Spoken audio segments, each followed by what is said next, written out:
Fl-isem tal-Missier u tal-Iben u tal-Ispirtu Santu, il-grazzja ta' Sidna Ġesu Kristu li mħabba ta' Alla u l-għaqda fl-Ispirtu Santu tkun ma'kom il-koll. Sejrin nofru dan is-sagrifiċċju tal-Qudiesa għar-Ruħ George, Marija u Lina Galja. Għadna kemm kantajna ja mulejja niż-żikħajr għaliex int tal-ħajja s-sejt. Dak hu li sejrin nagħmlu fil-Qudiesa. Il-Qudiesa mhija xejn għajr ringrazzjament lill-Alla permezz ta' Kristu. Jew għalhekk inħossuna l-kol maqudin flimkien bħala familja waħda u nirringrazzjaw lil mulej tal-ħajja li jogħġbu jagħtina. B'dawn il-ħsibijiet fil-waqt li narfu n-nuqqasijiet tagħna nitolbu maħfra għal ħtijietna.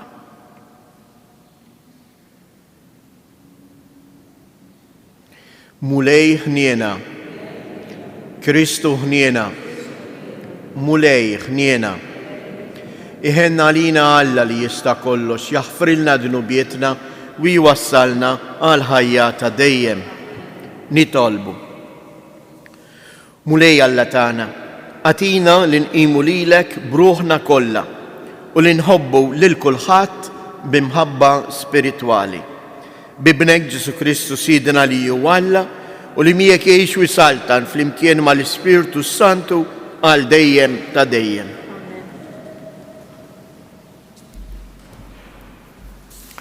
Għarem it-tieni ktieb ta' Samuel. F'dak iż-żmien Absalom sab ruħu wiċċ mal-qaddejja ta' David. Absalom kien rikeb fuq il-bal u l-bal għadda minn taħt il-frijej ta' balluta kbira. Ras Absalom tħabblet mal-balluta u hu baqa' mdendel bejn sema u ard. Fil-waqt li l-bal li kien taħtu baqa' għaddej. Kien hemm raġel li raħ u mar jarraf b'dan lil Ġoab. Allu, ara, rajt li l-Absalom imdendel ma' balluta. U Ġoab qabad 3 fleġġeġ f'idejh u mar waħħalhom f'qalb Absalom li kien għadu ħaj f'nofs il-balluta. U Ġoab qal lil-Kusi, murejt lis-sultan kull ma rajt. David kien bil-qiegħda bejn iż-żewġ bibien. L-assis tala fuq is-saqaf tal-bib li kien hemm fuq is-sur u beda jħares. U malli dan lemaħ raġel riesaq jiġri waħdu, l-assis beda jgħajjat u mar jarraf lis-sultan b'dan. U s-sultan qallu, jekk inhu waħdu aħbar tajba għandu fuq fommu. Is-sultan qallu, mur fil-ġemp u oqgħod hemm. Dak mar fil-ġemp u qagħad hemm jistenna. U wara, wasal il-Kusi u qal, aħbarijiet tajba hemm għal Sidi s-Sultan. Il-mulej illum għamel ħaq miegħek kontra dawk kollha li qamu għalik. U s-Sultan staqsa lill-Kusi, Absalom, it-tifel jinsab tajjeb? Il-Kusi wieġeb, ħalli jiġrilhom bħal dak iż-żagħżugħ li dewwa ta' Sidi s-Sultan u kull min iqum għalik biex jagħmillek id-deni. Imbagħad is-Sultan qabditu roda, tala fil-kamra ta' fuq il-bib u hemm beda jibki u jgħajjat. Ibni Absalom, ibni Absalom, mhux li mitt jien minn flokok, Absalom, ibni. U ħabbru lil Ġoab, ara, is-Sultan qiegħed jibki u jitnied minħabba Absalom. U r-rebħa ta' dakinhar inbidlet f'niket għall-eżerċitu kollu, għaliex dakinhar l-eżerċitu sama min jgħid. Is-Sultan hu molli minħabba f'ibnu. Il-kelma tal-mulej. Għatini widen mulej u eġibni. Għatini widen mulej u eġibni. Għatini widen mulej u eġibni għaliex jiena msejken f'qajjar. Ħares li ħajti għax jiena twajjeb, salva l-qaddej tiegħek għax fik jittama. Għatini widen mulej u eġibni. Int Alla tiegħi ħenna lija, Sidi, għax lilek najjat il-ħin kollu, ferraħ ruħ il-qaddej tiegħek għax lejk Sidi jien nerfa' ruħi. Atini widen mulej u eġibni. Għax int, Sidi, twajjeb u taħfer, kollok tieba għal kull min isejjaħlek, għati widen mulej għat-talba tiegħi, isma' il-leħen tal-ilfiq tiegħi. Atini widen mulej u eġibni. Alleluja, alleluja, alleluja. Kristu rafa fuqu id-djufija tagħna u tabba bil-mart tagħna. Alleluja.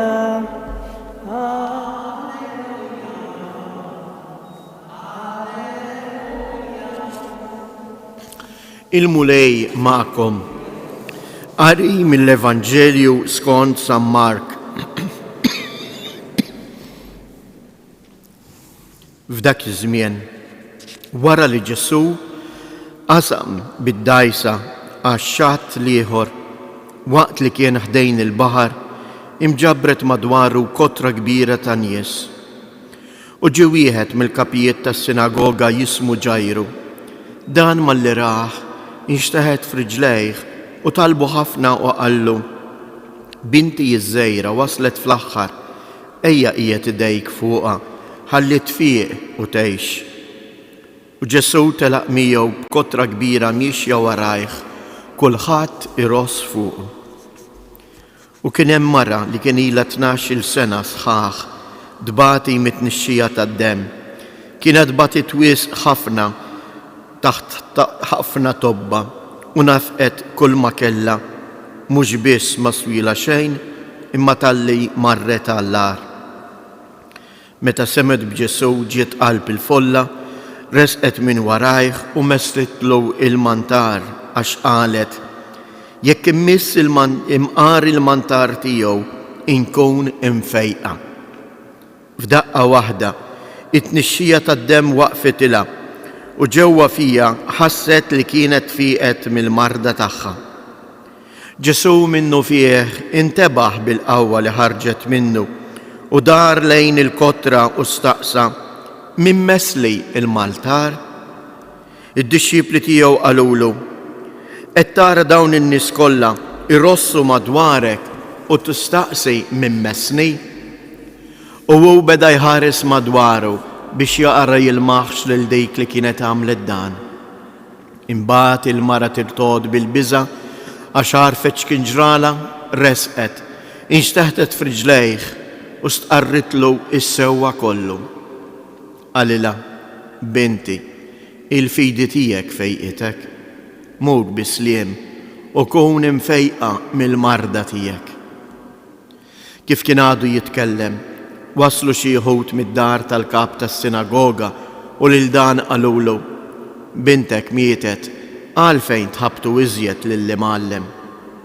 Iżda Ġesu sema x'kienu qegħdin jgħidu u qal lill-kap tas-sinagoga: tibżax, biss inti emmen.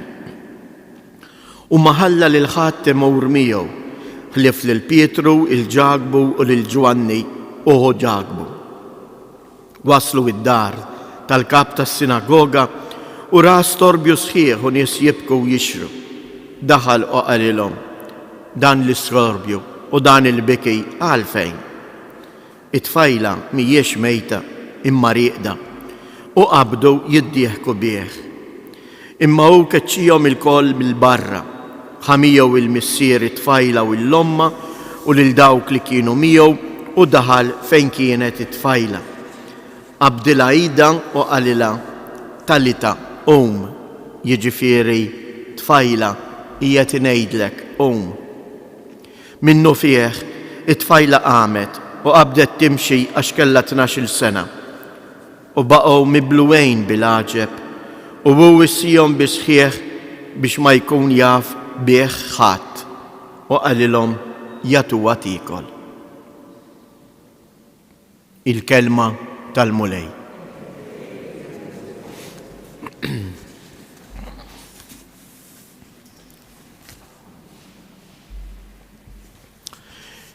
Xem komuni f'din il-mara li messet il-mantar ta' Ġesu u Ġajru.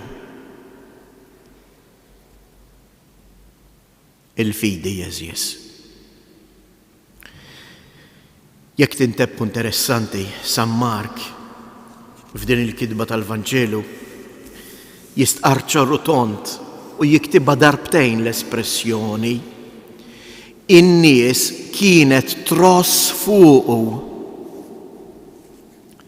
Tantu hekk li meta din il-mara tmiss il-mantar tiegħu u Ġesu jintebaħ u jistqar minn messni, id-dixxiepli kważi jgħadduh biżmien lil Ġesu u jgħidulu kif qed tgħid minn messek bilkemm nistgħu nimxu hawn kulħadd iross fuqek. Għax xi tfisser tmiss il-Ġesu eżies? Tmiss il-Ġesu ifisser tħoss il-preżenza tiegħu qrib tiegħek, f'qalbek, fil-fidi tiegħek. Infatti lil din il-mara Ġesu x'jgħidilha. U ħass li ħarġet il-qawwa ta' fejqan minnu, dik il-mara fieqet mingħajr mara ma tefaħarstu fuqha, imma x'messitu bil-fidi. U Ġesu jitloba tersaq quddiem għaliex biex tkuni ta' eżempju għal oħrajn, biex tkuni ta' stedina għalija u għalik. Forse ħafna drabi jeżiż dak li jiġrilna, inkunu bħal nies komuni, inrossu fuq Ġesu imma ma mmissuhx bil-fidi. Anke din l-Ewkaristija eżies. Jekk ma nersqux b'sentimenti ta' fidi ta' din il-mara, bl-istess sentimenti ta' Ġajru li meta stess niesu jgħidulu tkomplix tħabtu bintek mietet, Ġesu jgħidlu tagħtix kasu, int biss emmen. L-istess ħaġa qed jgħid lili u lilek dalodu. Int biss emmen.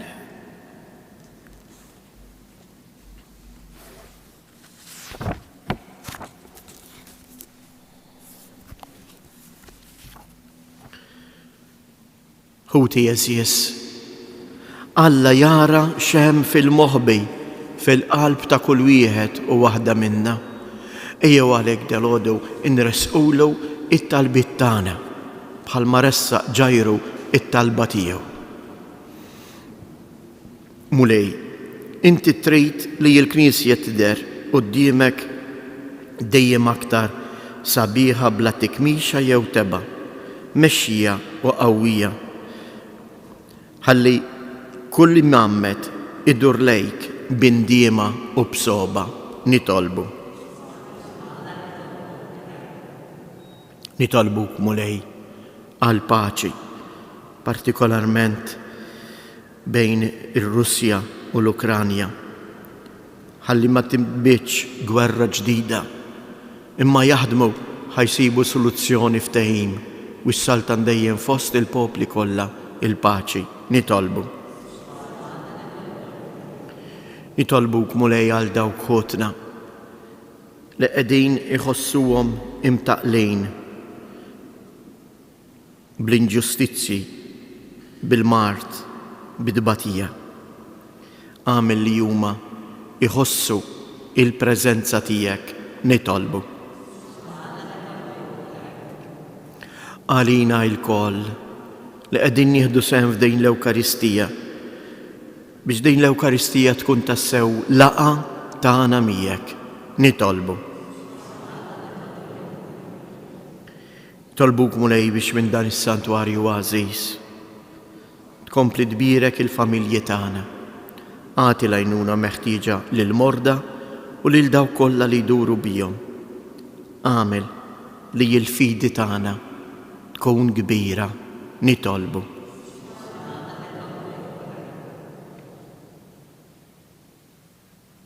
U Alla li ssib il-glorja tiegħek fil-ħajja tal-bniedem, iġbidna lejn ibnek il-għażiż li miet wirxox ta' ħalina, int li tgħix wis-saltan għal dejjem ta' dejjem.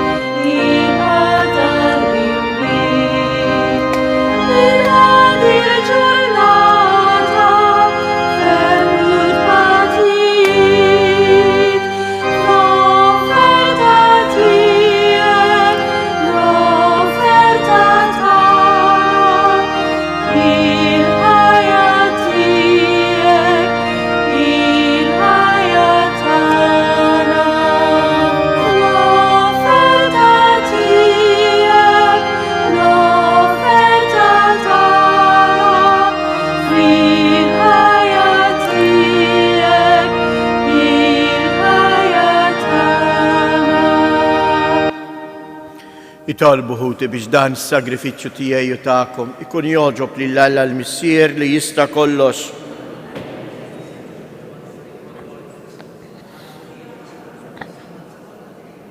Fuq l-artal tiegħek mulej aħna għaddejja tiegħek edna l-offerti tagħna.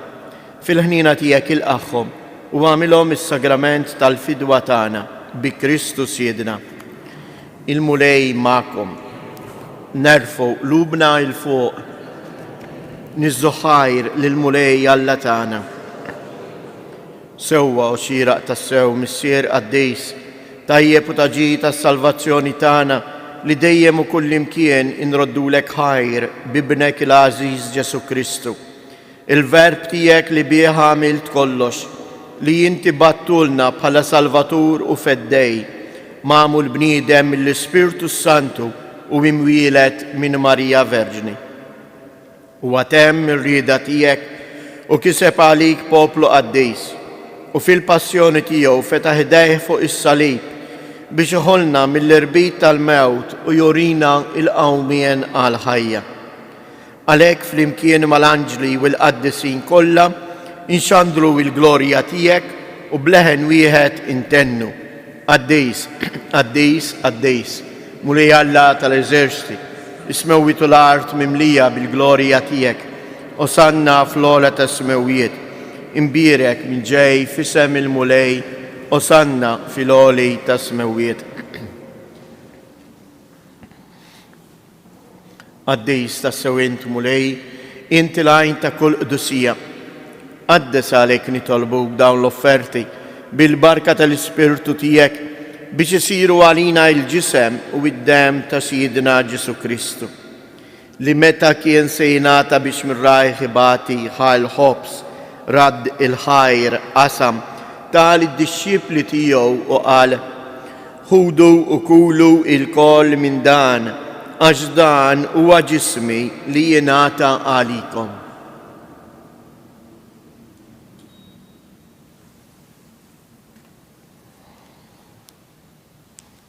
Ekku koll wara li klaħa l-kalċi, reġa' radd il-ħajr tal id-dixxipli tiegħu u qal: ħudu u xorbu minnu il-koll, għax dan huwa l-kalċi ta' demmi tal-patt il-ġdid li jibqa' dejjem. Id-dem li jixxirret għalikom u għall-bnedmin kollha għal maħfra ta' dnubiet. Għamlu dan b'tifkira tiegħi.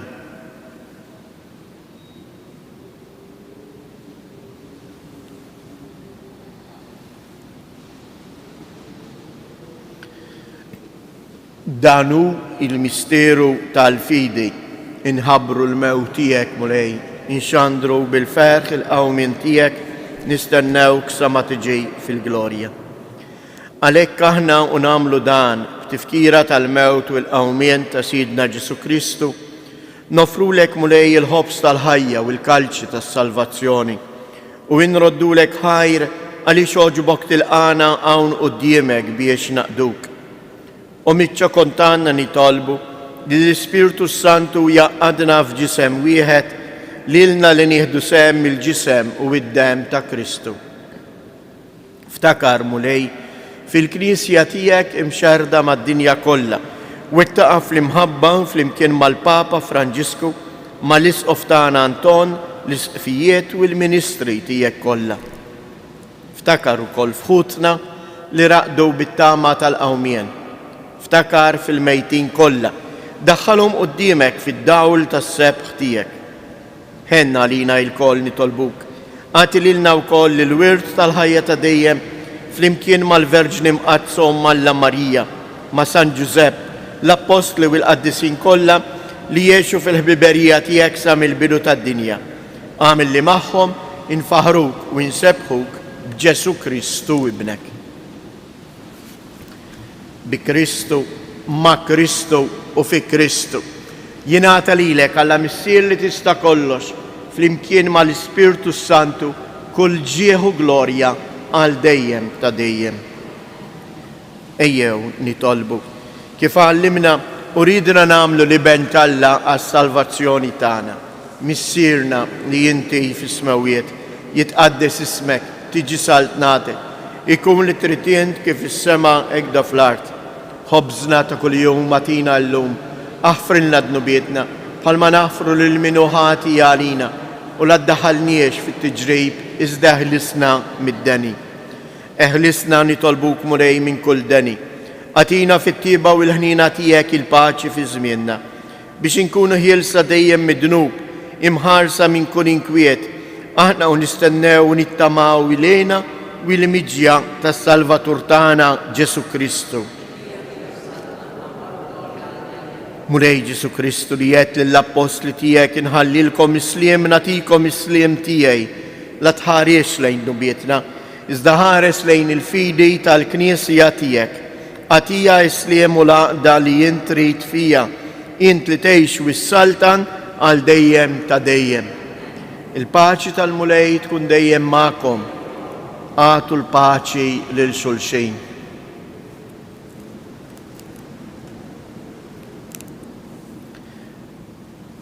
Ħaruf ta' Alla li tneħħi d-nubiet ta' dinja ħenna għalina. Ħaruf ta' Alla li tneħħi d-nubiet ta' dinja ħenna għalina. Ħaruf ta' Alla li tneħħi d-nubiet ta' dinja għatina l-paċi.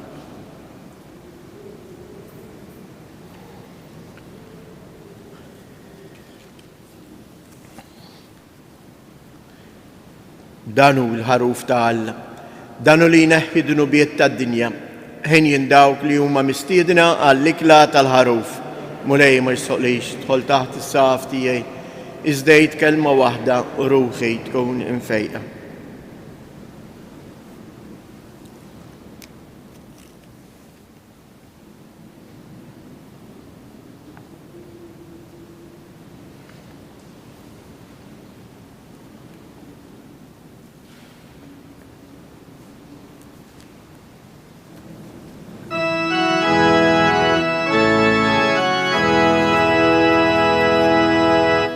If to our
Nitolbu. Mulej, inti qawwejtna bid-don tal-fidwa tagħna. Għamil nitolbuk li b'din l-għajnuna s-salvazzjoni tagħna nissaħħu dejjem fil-fidi vera bi Kristus Siedna. Nofru 3 avamarijiet għal bżonnijiet tal-immigranti kollha tagħna, partikolarment għal żewġ familji li propju l-bieraħ ċemplu u jitolbuna biex nitolbu għal xi qraba tagħhom li jinsabu fl-isptar. U għalhekk flimkien ejjew ngħidu: Sliem għalik Marija, bil-grazzja mimlija l-mulej miegħek, imbierka inti fost in-nisa, imbierek il-frott tal-ġuf tiegħek Ġesu. Qaddisa. Sliem għalik Marija, bil-grazzja mimlija l-mulej miegħek, imbierka inti fost in-nisa, imbierek il-frott tal-ġuf tiegħek Ġesu. Sliem għalik Marija, bil-grazzja mimlija l-mulej miegħek, imbierka inti fost in-nisa, imbierek il-frott tal-ġuf tiegħek Ġesu. Madonna ta' Pinu, sultana tal-familja, ħarstek fuqna dejjem żomm, il-mulej magħkom. Iberikkom Alla li jista' kollox il-Missier, l-Iben u l-Ispirtu Santu. Morru u għejxu fil-paċi ta' Kristu.